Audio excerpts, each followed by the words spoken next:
Here's a quick revision video on vertical integration. Well, vertical integration happens when a company acquires or merges with businesses at different stages of the supply chain.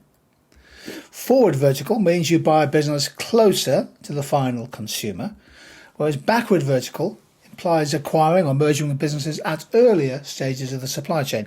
For example, IKEA owns forests and sawmills to control raw materials. Now the chart here shows Google, and this was a chart published at the end of 2022 showing their most expensive acquisitions at that time. You can see the acquisitions they've made: Motorola Motability, Nest Labs, Fitbit, YouTube, Waze.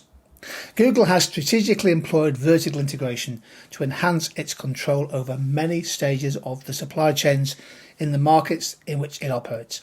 It's given Google immense market position as well as expanding its business operations. So what are the main advantages of vertical integration? First of all, as we've said, we've hinted control of the supply chain. This brings down the cost of buying raw materials, for example. So you're taking out intermediate profit, so the unit cost of supplies goes down, and you can also have greater control over the quality of inputs into the supply process. Improved access to key raw materials is another benefit of vertical integration, perhaps at the expense of rivals who must then pay more for them, which adds to their costs.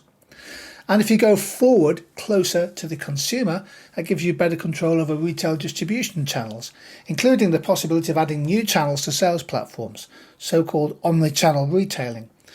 Amazon, for example, obviously does this, selling direct to consumers. It has its own brands as well as its marketplace.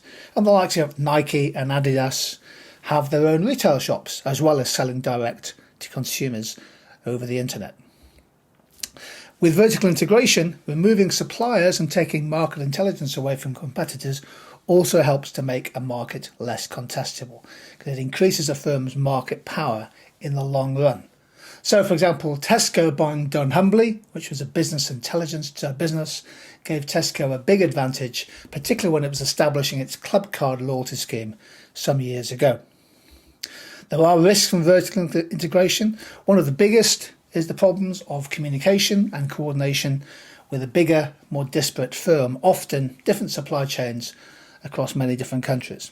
So this can lead to diseconomies of scale, where a newly enlarged firm is cost inefficient. But most major businesses have some degree of vertical integration at their core. They don't necessarily have to make acquisitions, they just build capability and capacity at different stages of the supply chain, because they know it helps them become more profitable in the long run. Thanks for joining in this short topic video on vertical integration.